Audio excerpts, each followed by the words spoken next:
Graças a Deus, irmãos. Eu tenho uma palavra para compartilhar nessa tarde.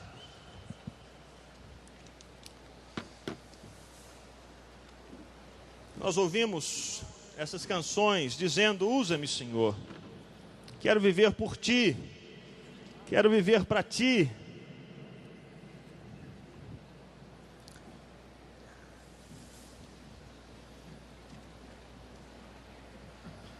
E ontem a Ana Paula falou um pouco sobre a fornalha. Quantos estavam aqui ontem à noite? Enquanto a ministração acontecia na noite passada, enquanto o Senhor ministrava aos nossos corações, Ele também ministrou poderosamente ao meu coração. Enquanto a Ana Paula falava sobre fornalha, então me veio ao coração compartilhar nessa tarde sobre o deserto.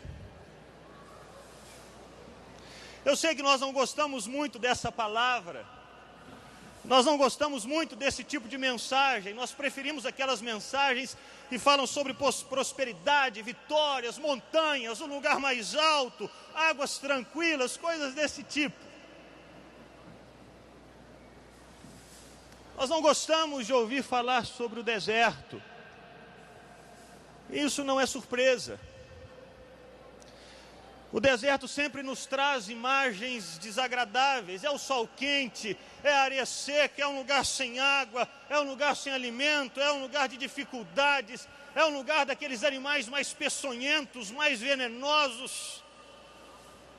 Aos nossos olhos, o deserto é sempre aquele lugar de tristeza, de desânimo, de sofrimento. O deserto é o oposto do jardim. No deserto não existem tantas flores, não existem tantas cores, não existe tanta música, não há tantos pássaros, não existe tanto alimento, nem tantas árvores. Não existe muito refrigério, nem tantas sombras. Esse é o deserto. É por isso que nós preferimos o jardim. No jardim há flores, há cores, há música, água, alimento, a sombra. Mas da mesma maneira como Deus nos leva ao jardim, Ele também nos conduz ao deserto. Na mesma maneira como Deus nos leva às águas tranquilas, Ele nos acompanha na fornalha.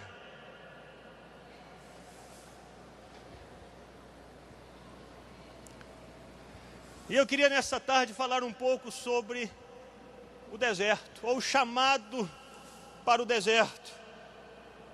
Eu queria que você abrisse a sua Bíblia no livro do profeta Oséias, capítulo 2. Oséias, capítulo 2.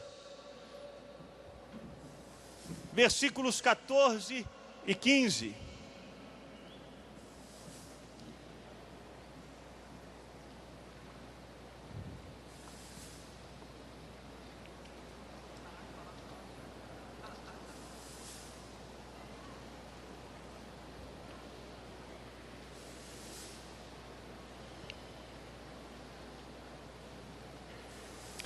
Diz o texto, a palavra do Senhor: portanto, agora vou atraí-la, vou levá-la para onde? Para o deserto, e ali falar-lhe com carinho. Ali devolverei a ela suas vinhas e farei do vale de Acor uma porta de esperança. Ali ela me responderá como nos dias de sua infância, como no dia em que saiu do Egito. Portanto, agora vou atraí-la, vou levá-la para o deserto e falar-lhe com carinho. Senhor, essa é a tua palavra e nós somos o teu povo. Edifica-nos nessa tarde com a tua palavra, ó Deus, mais uma vez. Usa para falar aos nossos corações. Usa como martelo que esmiuça a penha. usa como espada, que divide juntas e medulas, alma e espírito, e que discerne, e que perscruta até os pensamentos, as intenções mais ocultas, mais escondidas do nosso coração. Fala conosco, Deus. Dá-nos o entendimento da Tua palavra, que a Tua palavra venha ser palavra viva nos nossos corações, como ela sempre é. Não permita, ó Deus, que o inimigo venha roubar a nossa atenção. Não deixe que ele nos distraia com outras coisas, outros pensamentos, ó Deus. Que toda a nossa atenção esteja nesse momento voltada para o Senhor e para a Tua palavra. Precisamos, ó Deus. Precisamos, Pai. Fala conosco. Queremos Te ouvir. Precisamos de Ti. Queremos viver por Ti. Queremos ser usados pelo Senhor. Fala conosco.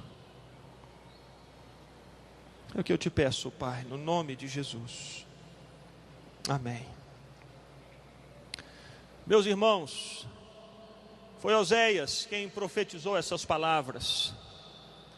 Deus trouxe essa palavra ao profeta Oséias. E Oséias foi contemporâneo de Amós. Oséias e Amós viveram no mesmo período, na mesma época. Profetizaram no mesmo lugar, ali no Reino do Norte, nos tempos em que Jeroboão era rei. Eles eram contemporâneos.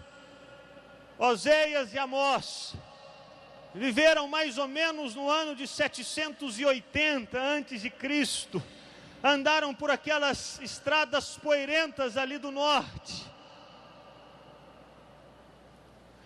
E o mais impressionante é que quando Amós e Oséias trouxeram essa palavra para o povo, quando Oséias disse que Deus iria levar o povo para o deserto, Israel estava vivendo um dos períodos mais prósperos da sua história. Quando Deus disse que iria levar o povo para o deserto, Israel estava vivendo uma prosperidade como há muito tempo ele não vivia. Essa prosperidade que Israel vivia era muito semelhante à prosperidade que Israel viveu nos tempos de Salomão. Era um tempo de riqueza, era um tempo de glória, era um tempo de honra, era um tempo de prestígio. E foi nesse tempo de glória, de prosperidade, de riqueza, que Deus levantou os seus profetas, Amós e Oséias, para dizer para o povo: eu vou levá-los ao deserto. Era um tempo de prosperidade em muitos aspectos. Era um tempo de prosperidade militar. Jeroboão, segundo o rei desse tempo, ele foi um grande conquistador. Nenhum dos povos que viviam naquela região, ao redor de Israel, nenhum desses povos conseguiu vencer Jeroboão. Todos eles foram derrotados por Israel. Os filisteus, que de tempos em tempos se levantavam contra Israel, nessa época eles foram derrotados mais uma vez. Os amonitas, os moabitas, que constantemente se levantavam contra Israel e venciam Israel em batalhas, nessa época eles foram subjugados. A Síria, de Damasco, de Azael, de Ben-Hadad, a Síria foi conquistada. O reino de Israel teve muitas vitórias militares. E se antes de Jeroboão, Israel era um reino pequeno, tímido, acuado, desprezível, agora com Jeroboão, Israel consegue avançar as suas fronteiras, consegue conquistar outros povos, consegue assumir outros territórios, consegue se tornar mais próspero, mais forte, vencedor. Há tempos isso não acontecia. Há tempos não havia essa prosperidade militar no meio de Israel. No segundo livro de Reis, capítulo 14, versículo 25, nós temos o relato dessas vitórias militares. Diz o texto, segundo Reis 14, 25. Foi Jeroboão que restabeleceu as fronteiras de Israel, desde Lebo-Amate até o mar do Arabá, conforme a palavra do Senhor, Deus de Israel, anunciada pelo seu servo Jonas, filho de Amitai, profeta de Gat-Hefer. Versículo 28 do mesmo texto diz a mesma coisa. Os demais acontecimentos do reinado de Jeroboão, os seus atos, as suas realizações militares, inclusive a maneira pela qual recuperou para Israel Damasco e Amate, que haviam pertencido a Ialdi, estão escritos nos registros históricos dos reis de Israel.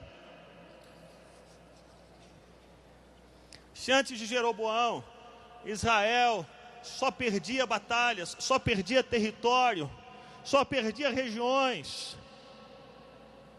Agora com Jeroboão, Israel volta a conquistar outras terras, volta a conquistar outros povos, volta a conquistar outras regiões, outros reinos.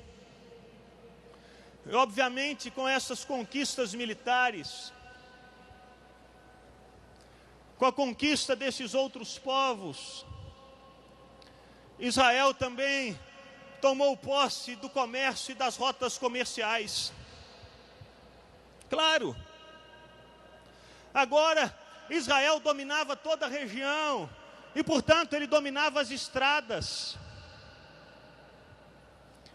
E ao dominar as estradas, ele dominava o trânsito de comércio, o trânsito de produtos.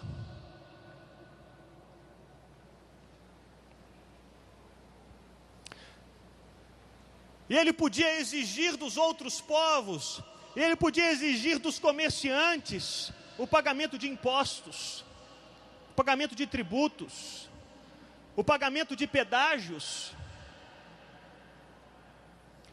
Israel se tornou um grande reino nesse tempo. Todos os povos deviam obediência a Israel. Todos precisavam pagar tributos a Israel. As pessoas, para comercializarem naquela época, naquele lugar, precisavam pedir permissão a Jeroboão. Ninguém podia vender um produto, comprar um produto, ou transitar com um produto sem antes pedir para Jeroboão: eu posso fazer isso? Sem antes pagar os impostos, sem antes pagar os pedágios.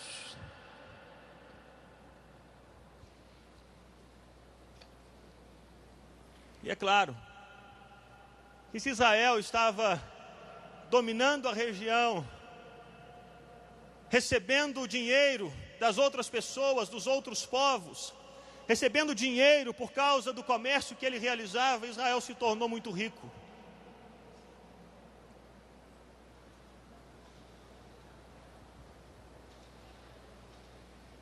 Nunca antes, depois de Salomão, houve tanta riqueza em Israel. Nunca antes houve tanto ouro, tanto marfim, tanta prata. Nunca antes. Eles dominavam a região. Seus exércitos eram fortes, eles dominavam o comércio, eles recebiam os tributos, os impostos, dinheiro dos outros povos. Eles se tornaram ricos, tão ricos, que Amós, um contemporâneo de Oséias, nos traz um retrato da riqueza e do luxo em que viviam as pessoas naquele tempo. Lá no capítulo 4 de Amós, capítulo 6 de Amós, versículo 4. Olha a riqueza. Amós diz para aquelas pessoas, Amós 6,4: vocês se deitam em camas de marfim, se espreguiçam em seus sofás, comem os melhores cordeiros e os novilhos mais gordos, dedilham suas liras como Davi, improvisam em instrumentos musicais. Vocês bebem vinhos em grandes taças, se ungem com os mais finos óleos. Riqueza. As camas onde as pessoas se deitavam eram de marfim. As taças onde bebiam vinho eram as melhores. As roupas eram as mais finas. A carne era mais saborosa. Havia riqueza em Israel. E riqueza não somente no meio das pessoas, dentro da sociedade, no meio secular, mas também no culto. O culto era rico. As pessoas ofereciam as melhores ofertas de comunhão, os melhores animais, dízimos sempre ao terceiro dia. Havia prosperidade militar, havia prosperidade econômica, havia riqueza nos cultos.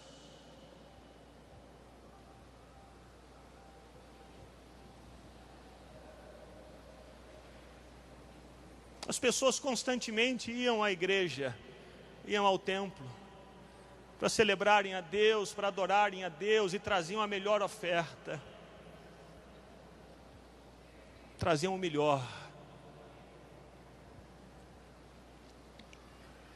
Mas é exatamente nesse contexto de prosperidade militar, de vitórias militares, de vitórias sobre os inimigos, de conquista, exatamente nesse mesmo momento em que havia dinheiro a rodo ali em Israel, riquezas, exatamente nesse momento em que os cultos pareciam mais animados, mais alegres, mais ricos, é exatamente nesse tempo que Deus diz: eu vou levá-los ao deserto.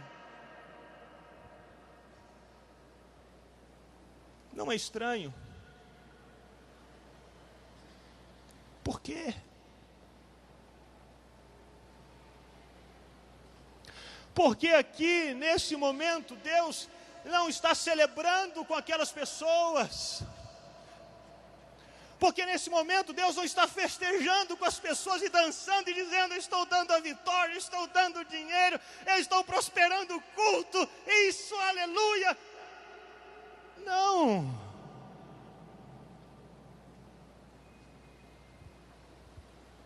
É o oposto.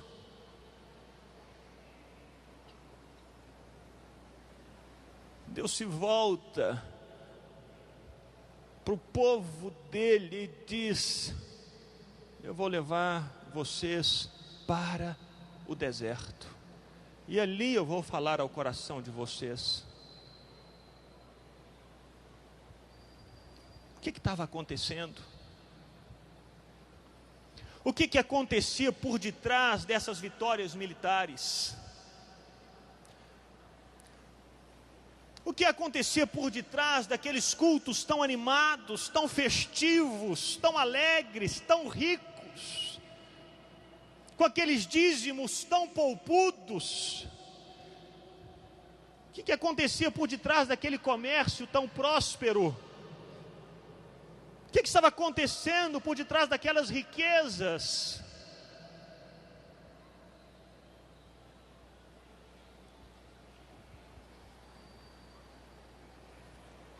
Apesar de toda aquela prosperidade militar, econômica, apesar das riquezas e dos cultos lotados,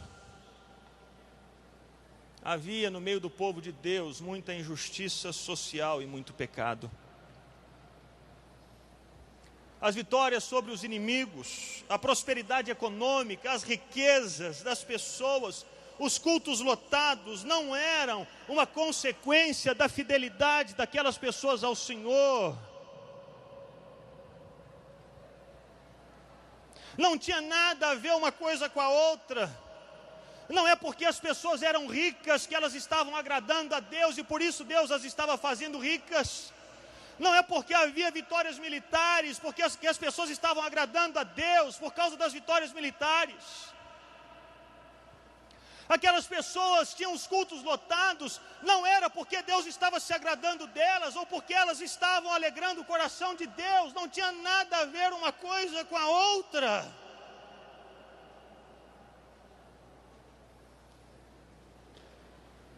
Por incrível, hoje nós cometemos esse mesmo erro. Nós somos levados a imaginar que necessariamente, porque uma determinada pessoa está vencendo, nós somos levados a pensar erradamente que aquela pessoa está agradando a Deus e por isso Deus a faz vencer. Nós pensamos que uma pessoa está ficando rica, e nós somos levados a imaginar, ela está ficando rica porque Deus está se agradando dela. E porque ela está obedecendo a Deus, ela está ficando rica. Não tem nada a ver uma coisa com a outra. O povo de Israel estava vencendo as batalhas, estava se tornando rico, estava tendo cultos lotados, mas ainda assim Deus diz: melhor era quando vocês estavam no deserto. Melhor é quando vocês tinham uma outra vida. É por isso que eu quero levar vocês lá de volta ao deserto.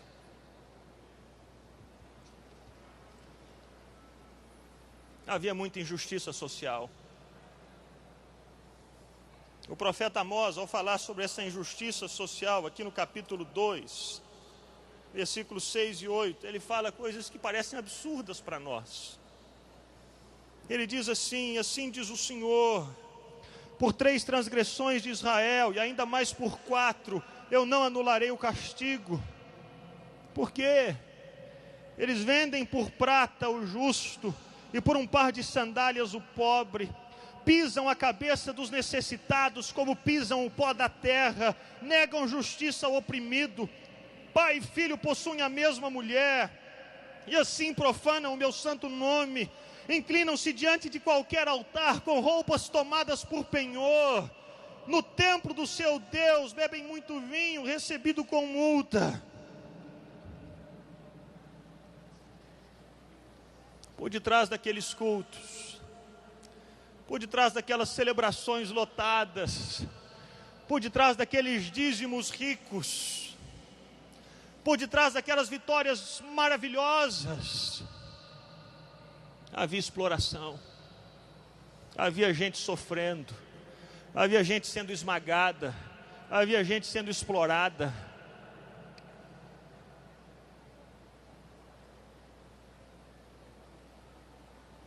De que adiantavam os cultos?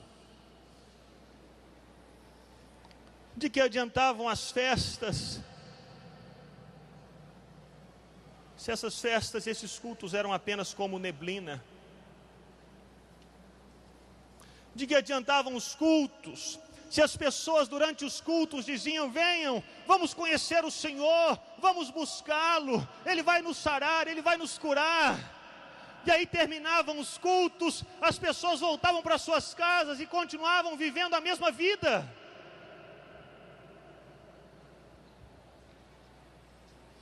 Era um culto vazio, era um culto de rituais, um culto de palavras, um culto de discursos, um culto muito bonito, em que as pessoas se entregavam a Deus, faziam compromisso com Deus.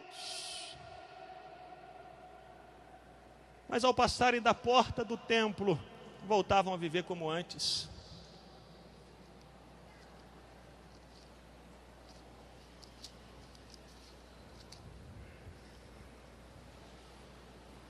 Olha só o que o Senhor diz que as pessoas diziam em Oséias 6. Venham, voltemos para o Senhor. Ele nos despedaçou, mas nos trará cura. Ele nos feriu, mas sarará nossas feridas. depois de 2 dias Ele nos dará vida novamente, ao 3º dia nos restaurará para que vivamos em sua presença.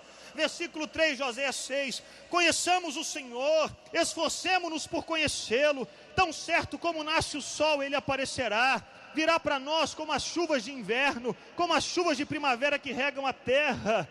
Esse era o compromisso que eles faziam no culto. Mas olha o que o Senhor diz para eles, versículo 4, o que eu posso fazer com você, Efraim? O que posso fazer com você, Judá? Seu amor é como a neblina da manhã, como o primeiro orvalho que logo evapora. Não dura nada, não vale nada. Era só o culto, era só esse momento festivo que temos aqui, e celebração, e adoração, e pulo. Senhor, eu me entrego, Senhor, eu me dou a Ti, Senhor, eu preciso de Ti, Senhor, Senhor, me cura, me sara, eu quero Te servir para sempre. Mas eram só palavras vazias. Era um amor que durava somente durante o culto, era uma entrega que durava apenas durante o culto, era uma entrega que durava apenas enquanto duravam as músicas, apenas enquanto duravam as reuniões, as celebrações. E quando acabavam as reuniões, quando acabavam as celebrações, acabava o amor, acabava a entrega.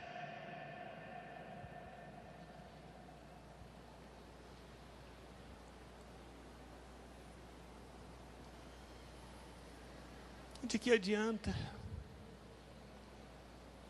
Que compromisso é esse?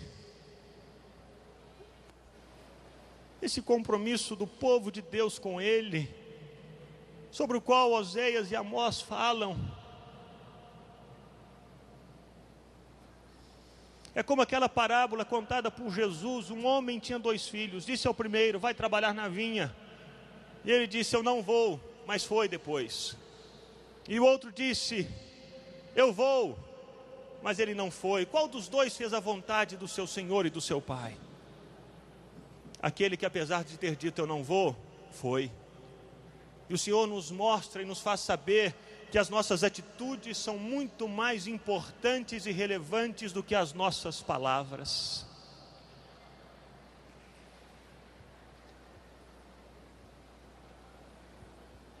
O Senhor não espera simplesmente ouvir de nós palavras bonitas, palavras de adoração, palavras que dizem usa-me, usa-me. Não, o Senhor espera que nós nos comportemos assim como falamos, que as nossas atitudes sejam aquelas atitudes reveladas pelas nossas palavras faladas, que venhamos a nos comportar da mesma maneira como falamos aqui. Senhor, usa-me aqui, mas eu saio dessas portas disposto a ser usado por Ti, sendo usado por Ti. Mas não era o caso do povo de Israel.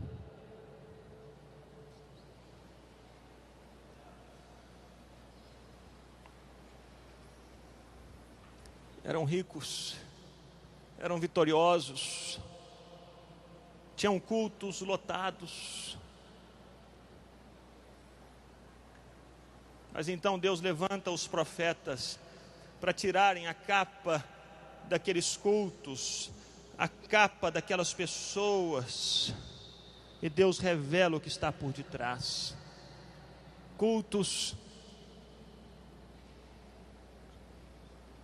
temporários, amor que é como a neblina que passa, um compromisso que acontece só no momento da reunião. Havia injustiça social, havia decadência nos cultos, decadência moral.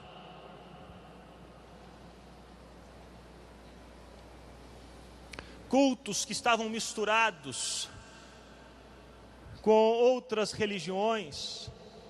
Havia uma diluição nos cultos em Israel. Ao mesmo tempo que eles adoravam a Deus e buscavam basear a adoração deles na palavra de Deus, eles buscavam basear a adoração deles naquilo que eles viam à sua volta. Eles adoravam a Deus, mas também adoravam a Baal. Eles adoravam no templo, mas eles também adoravam debaixo de toda a árvore frondosa. Eles queimavam incenso para Deus e queimavam incenso para os demônios. E às vezes traziam para os cultos elementos completamente estranhos a Deus.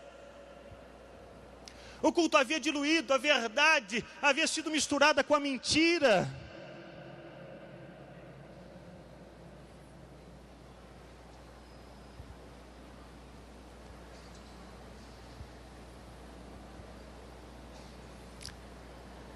Deus vai direto ao ponto, ao coração. Nós muitas vezes olhamos o exterior, olhamos a aparência. Se a pessoa ela está tão bonita, se ela canta muito bem, se ela prega muito bem, se ela se veste muito bem, se ela é rica, se ela é bem-sucedida e ela está na igreja, então é porque ela é obediente ao Senhor. Não é verdade.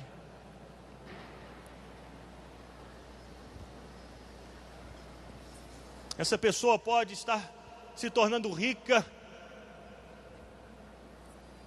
por negócios escusos, corruptos, se tornando rica por dinheiro de corrupção, de mentira, de exploração do outro.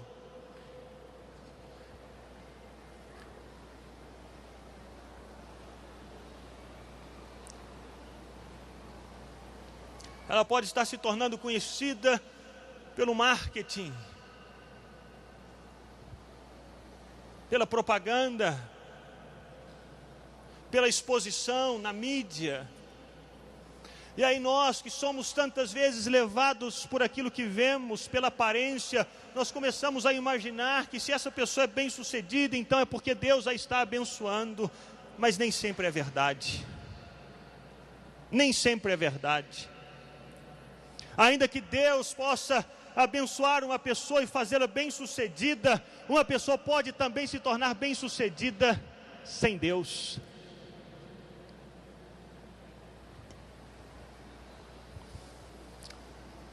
Os maiores milionários e bilionários do mundo, será que são crentes?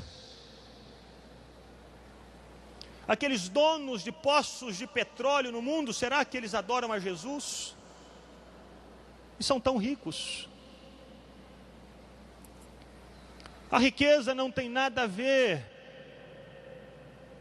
com a bênção de Deus.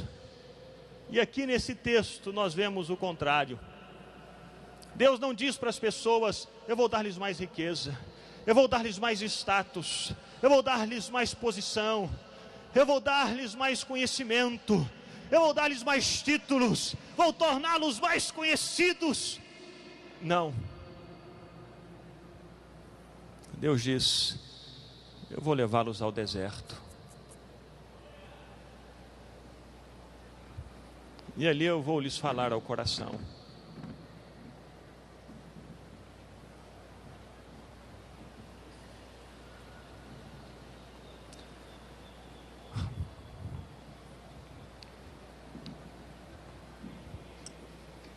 Por que o deserto?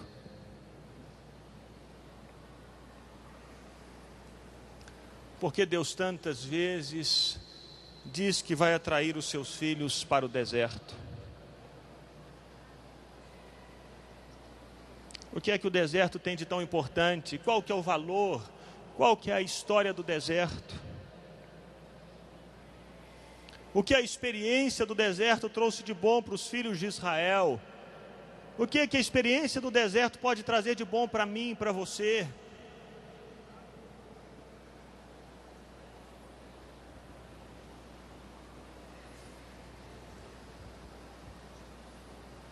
Em primeiro lugar, no deserto, todos nós estamos livres das muitas distrações que nos atrapalham a manter o foco.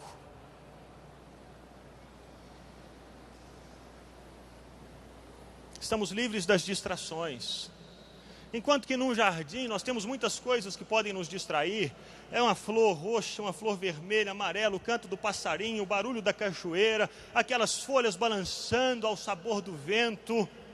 aquela grama verde. Enquanto no jardim nós temos muitas distrações, no deserto nós não temos nada. É só aquele sol quente, aquela areia seca, escaldante, aquela ausência de água, aquela paisagem que permanece a mesma o tempo todo. Nós não temos distrações. O povo de Israel no deserto, ele não teria distrações, não teria as casas, não teria o comércio, não teria as rotas comerciais, não teria o dinheiro, não teria o templo, não teria aquelas cerimônias todas opulentas. Ele não teria tudo aquilo que poderia distraí-lo e fazê-lo perder o foco. E no deserto é assim. Nós somos trazidos de volta para o foco. Se de repente o nosso trabalho estava ocupando o nosso tempo e os nossos esforços e a nossa energia, Deus nos leva para o deserto, tirando-nos do trabalho. E procuramos emprego e não conseguimos encontrar e perguntamos: Deus, por quê? De repente o trabalho se tornou uma distração para nós. Começamos a focalizar muito mais o nosso trabalho, muito mais aquilo que fazíamos do que o próprio Deus. Estávamos nos perdendo, estávamos levantando um outro Deus, ainda que disséssemos que não, mas já havíamos levantado Deus chamado trabalho.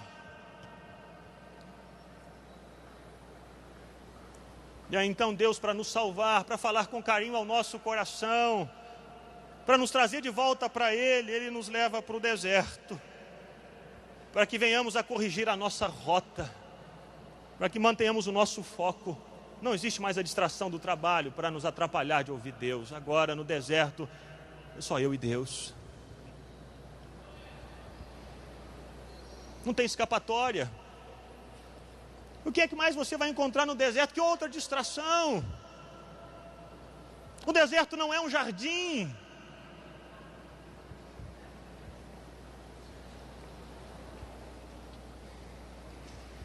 Talvez o seu carro novo acabou se tornando Deus no lugar de Deus. E então o Senhor tira o seu carro de você. E você que não sabia, quando perde o carro, acaba entrando num deserto. Aí você volta a orar. Lá dentro do ônibus: Senhor, tem misericórdia de mim, Senhor. Oh, Senhor, até quando? Ah, Senhor, tem misericórdia, me ajuda. Mas antes no carro você estava lá só a toda, dirigindo a 140, 160 por hora, e entrando nos pecados daquele carro, e se esqueceu de Deus.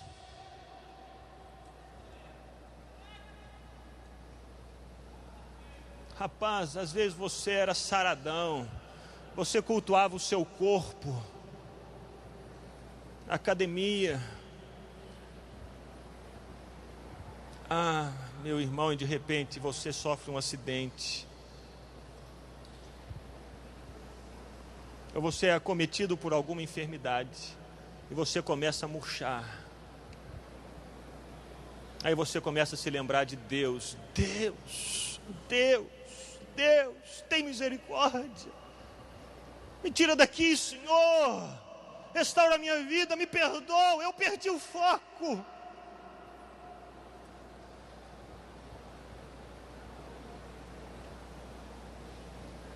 No deserto, Deus vai tirando tudo aquilo que nos distrai, tudo aquilo que rouba a nossa atenção, tudo aquilo que tira os nossos olhos dele, tudo aquilo que divide o nosso coração. Deus tira. É por isso que Deus se volta para Israel, que estava vivendo aquela prosperidade, e diz: eu vou levar você ao deserto, porque eu quero falar ao coração de você, eu quero restaurar você, Israel.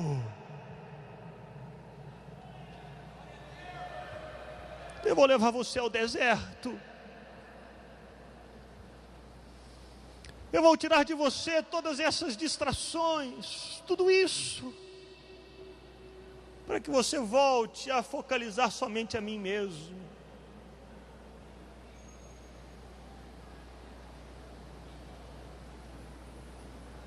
Deus faz isso porque Ele nos ama. Ele sabe que nós nos tornamos semelhantes ao Deus a quem cultuamos. Se nós cultuarmos o dinheiro, nós vamos nos tornar doentes, gananciosos, como o dinheiro faz com que as pessoas se tornem.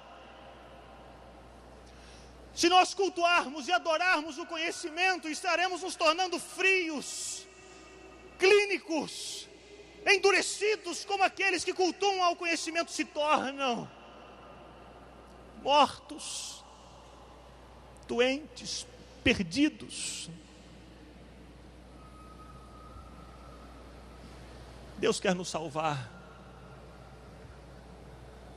E por isso Ele nos arranca desse lugar de tantas distrações, desse lugar onde há tantos deuses, há tantas coisas que disputam a nossa atenção. Deus nos arranca daí para nos salvar, para que não nos tornemos semelhantes a essas coisas, mas para que nós nos tornemos semelhantes ao primogênito Cristo Jesus, para que nós mantenhamos o nosso foco nele, em Deus, em Cristo, e assim sejamos tornados parecidos com Cristo, à medida que olhamos para Ele, à medida que o adoramos, à medida que o servimos.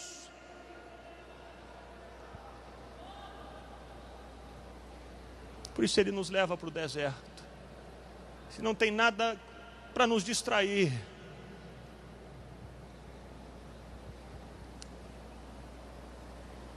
então no deserto, mais dia ou menos dia, nós vamos voltar os nossos olhos para Deus, para adorá-lo e a Ele somente.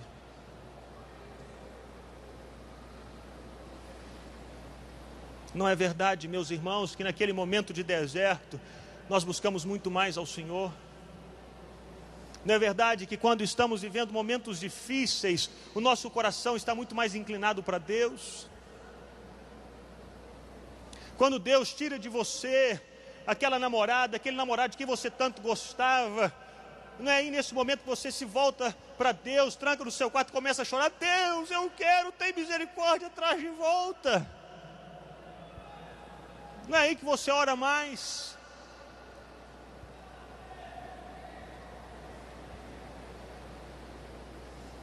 Quando os Estados Unidos sofreram com aquele ataque no dia 11 de setembro, no outro dia as igrejas estavam lotadas de pessoas.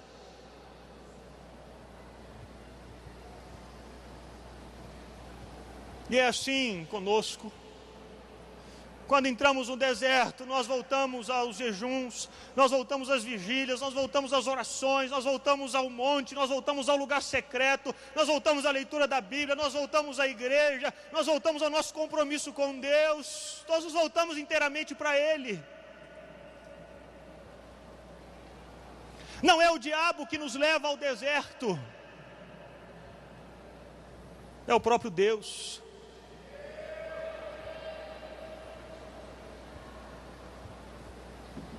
Quando Jesus foi levado ao deserto, por quem ele foi levado? Pelo diabo? Não.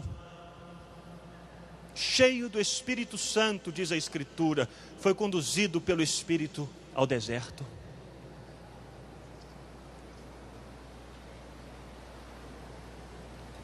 É Deus quem nos leva.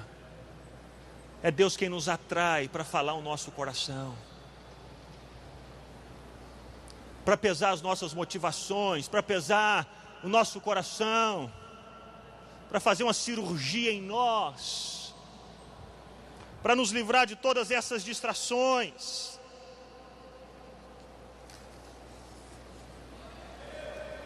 E quando nós entramos no deserto, e voltamos os nossos olhos para Deus e começamos a adorá-lo, e começamos a nos relacionar com Ele, começamos a ouvir a doce voz dEle nos nossos ouvidos, quando começamos a ter o nosso coração aquecido e preenchido pela doce presença dEle, então, aí nós percebemos que todas as outras coisas não passavam de ilusão.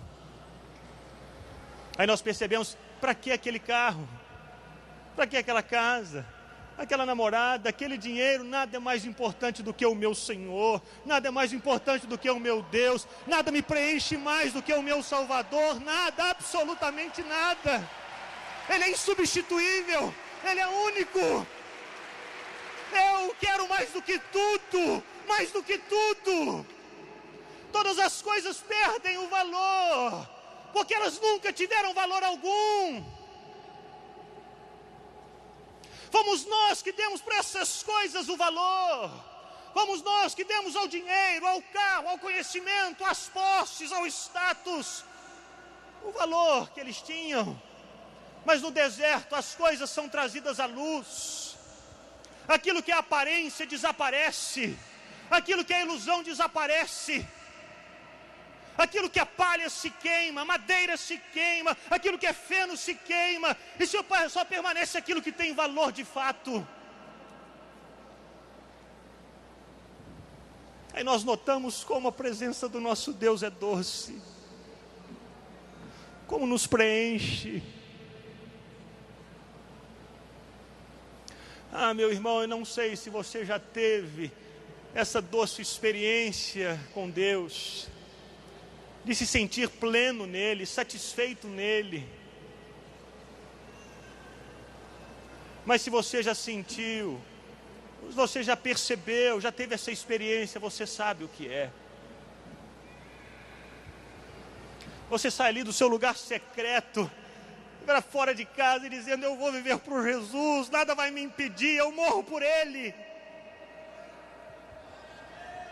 Não importa se eu não tenho carro, não importa se eu não tenho casa, se eu não tenho dinheiro, se eu não me casei ainda, se eu não tenho esse ou esse título, não importa. O que importa é que o meu Deus me preenche, o que importa é que eu quero viver por Ele, eu quero andar com Ele, eu quero glorificar o nome dEle em todo o tempo, não importa, é isso que eu quero, é isso que eu desejo, nada mais. Eu não me preocupo com dinheiro, com títulos, com casa, com eventos, com posição social, com nada. Eu quero morrer por Ti, Jesus.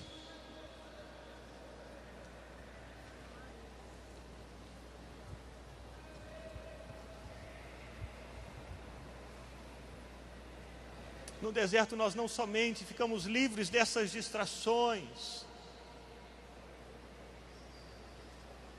mas nós percebemos que Deus, e somente Deus, é que pode nos preencher completamente, nos dar plena satisfação.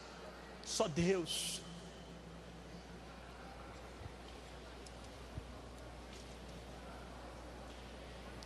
Se você tiver a oportunidade de jejuar, você muito possivelmente vai ter essa experiência. Separe 2 dias, 3 dias, 4 dias para ficar sós com o Senhor, tomando água. E você vai perceber como você vai sair daquele ambiente de adoração tão pleno da presença de Deus, tão cheio de Deus.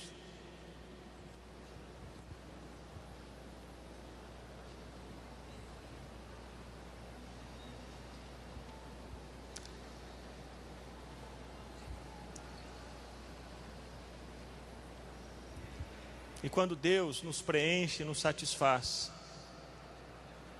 o nosso único desejo é viver para Ele. Nós deixamos de viver para as coisas, nós deixamos de viver para objetos, deixamos de viver para as honras desse mundo, deixamos de viver para aquilo que as pessoas dizem, deixamos de viver para as pressões que as pessoas colocam sobre nós, deixamos de viver para as opiniões dos outros, e começamos a viver inteiramente para Deus, obediente somente a Ele. E algo tão maravilhoso que acontece é que no deserto, quando passamos pelo deserto, nós nos tornamos mais humanos, nós nos tornamos mais gente. O deserto nos faz perceber que nós não somos melhores do que os outros, nós não somos mais sábios, não somos mais honráveis, mais dignos,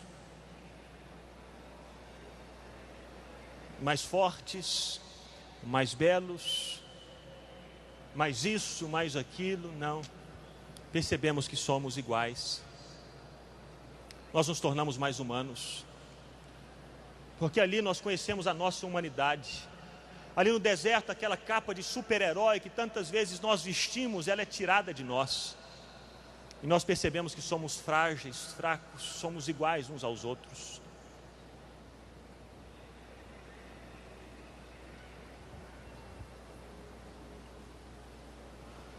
Eu me lembro de uma ocasião em que eu passei por um deserto assim. Alguns anos atrás, quando eu tive um acidente e quebrei a perna e precisei ficar de cama, sendo cuidado pelas pessoas. As pessoas me davam banho na cama, eu não podia me levantar.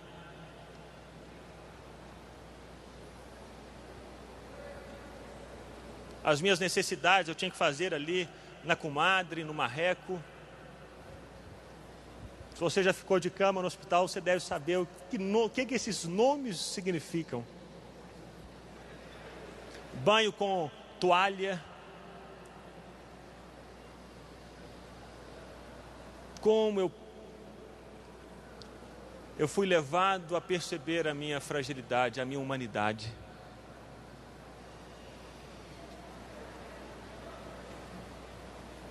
Eu comecei a perceber que eu precisava do outro, que eu não era tão super assim, que eu não era tão independente, tão autossuficiente, mas eu precisava do outro para me dar banho, para me limpar, para me dar comida. Eu precisava do outro.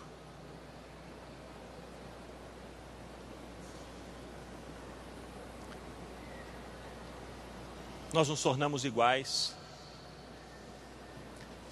Aquelas motivações pecaminosas do nosso coração que tentam nos levar a oprimir o outro, a nos impor sobre o outro, essas motivações desaparecem. Já não há mais aquele desejo de pisar o outro, de se sobressair ao outro, de competir com o outro, de se mostrar melhor que o outro, não. Porque o outro é igual, está junto comigo, caminhando no deserto comigo.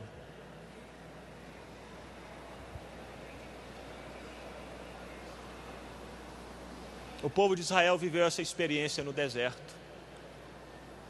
Lá não havia quem tinha muito ou quem tinha pouco, porque era Deus quem dava o maná de cada dia. E se alguém recolhesse mais do que suficiente, dava bicho.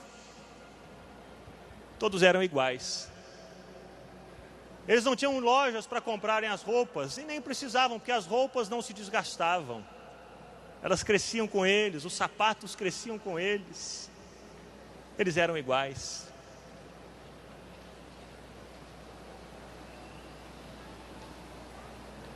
É por isso que Deus chama os profetas e diz: profetizem ao povo, de que eu vou atraí-los para o deserto, e ali eu vou falar ao coração deles. Vou tirar essas distrações, essas lojas de marca, tênis de marca, loja de grife. E lá no deserto vão ser todos iguais. Não vai haver mais aquela injustiça social, porque eles vão se ver como gente, como seres humanos. Eles não se verão mais como coisas, como objetos, como números, mas eles se verão como gente. Gente que precisa de gente, uns que precisam dos outros para caminharem juntos.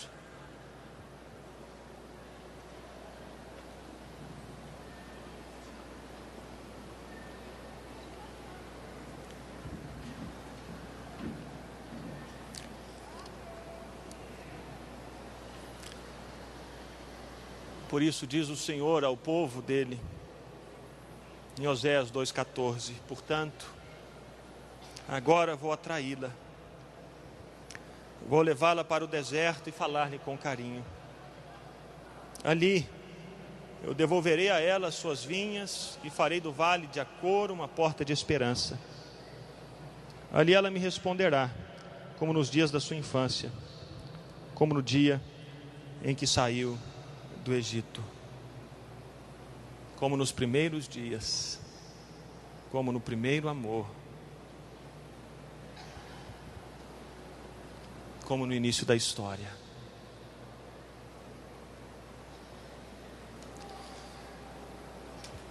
Talvez você esteja no deserto.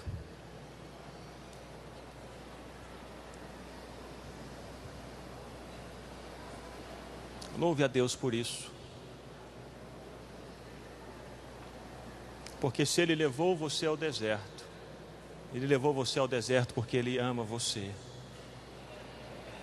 Ele quer falar com carinho ao seu coração. Ele quer restaurar o seu relacionamento com Ele. Ele quer livrar você dessas distrações que escravizaram você. Ele quer fazer com que você entenda que Ele é o foco. E que Ele, somente Ele, pode nos preencher completamente. E que somos, como salvos e remidos pelo sangue de Jesus, irmãos uns dos outros. E que ao invés de competirmos uns com os outros, oprimirmos uns aos outros, devemos nos ajudar uns aos outros, caminhar uns com os outros. Porque nessa jornada em direção à Nova Jerusalém, nós não vamos sozinhos, nós vamos juntos, uns com os outros.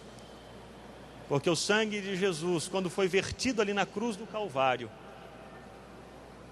Ele desfez a separação que havia entre pessoas. Ele destruiu o egoísmo que dividia as pessoas e nos fez um só povo, um só corpo, uma só família.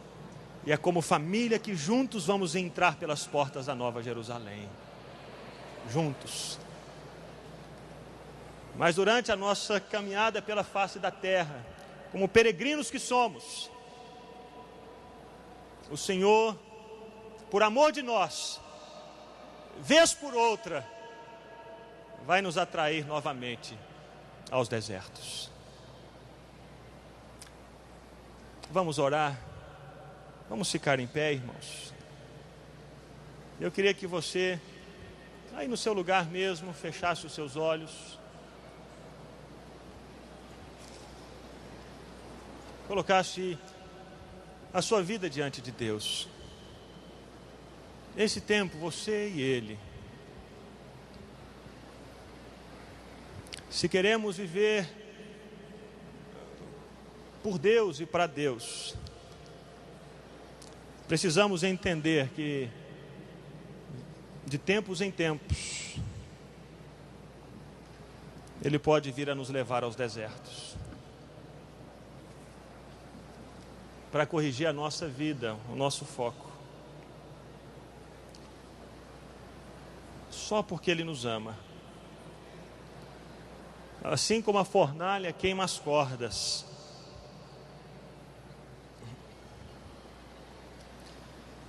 o deserto também purifica, é o lugar onde Deus age para purificar o nosso coração de tudo aquilo que desagrada a Ele. Como está a sua vida? Como está o seu coração? O fato de você ser rico não diz nada aos olhos de Deus. O fato de você estar participando de uma reunião com tantas pessoas não diz nada aos olhos de Deus a seu respeito. O fato de você fazer parte de uma igreja com tantas pessoas, o fato de você dar um dízimo tão grande, o fato de você estar conseguindo tantos sucessos na sua vida não diz nada acerca da sua vida com Deus. Nada, absolutamente nada. Nada. A pergunta do Senhor continua a mesma. E o seu coração? Onde está? Como está?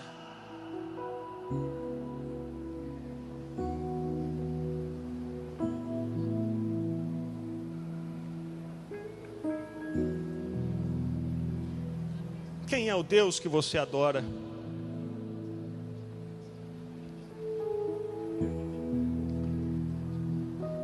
Quais são as distrações que têm roubado a sua vida, a sua energia, o seu trabalho, a sua atenção?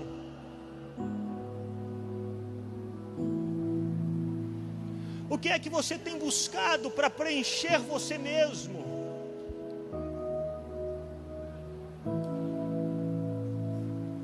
Mais trabalho, mais títulos, casamento, filhos, promoções,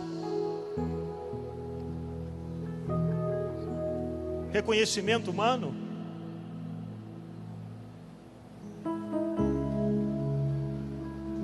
Deus, por amor, pode levar você ao deserto, para que você venha adorar somente a Ele, encontrar satisfação plena somente nele.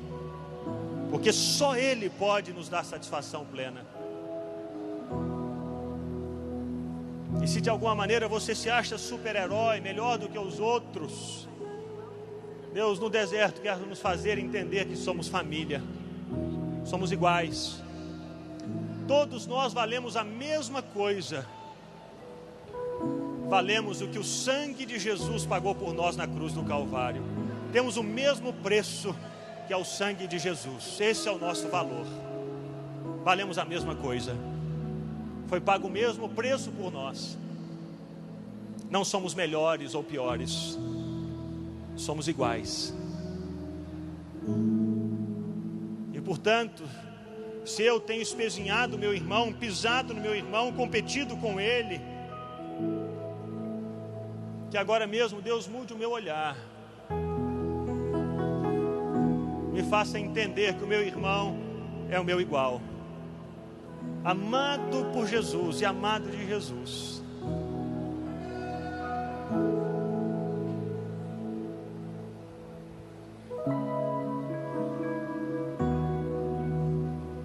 Aquele empregado da sua empresa, não o explore. Não o explore. Ele é seu igual. Aquele irmão que você acha que é um Zé Mané, não o explore. Não abuse dele. Ele é o seu igual. Ame-o.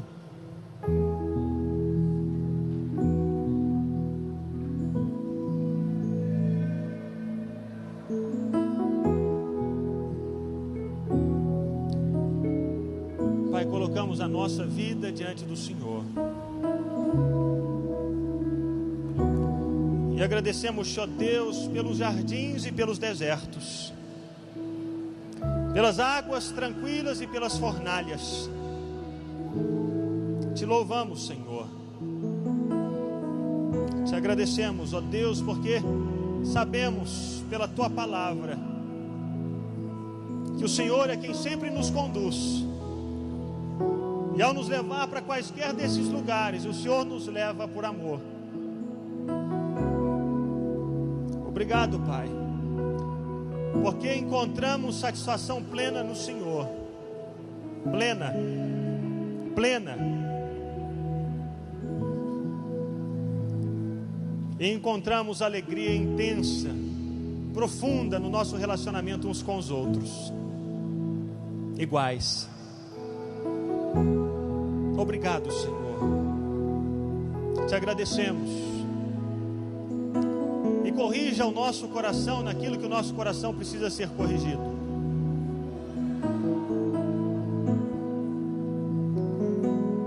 Queremos isso, Senhor. E te pedimos isso no nome de Jesus.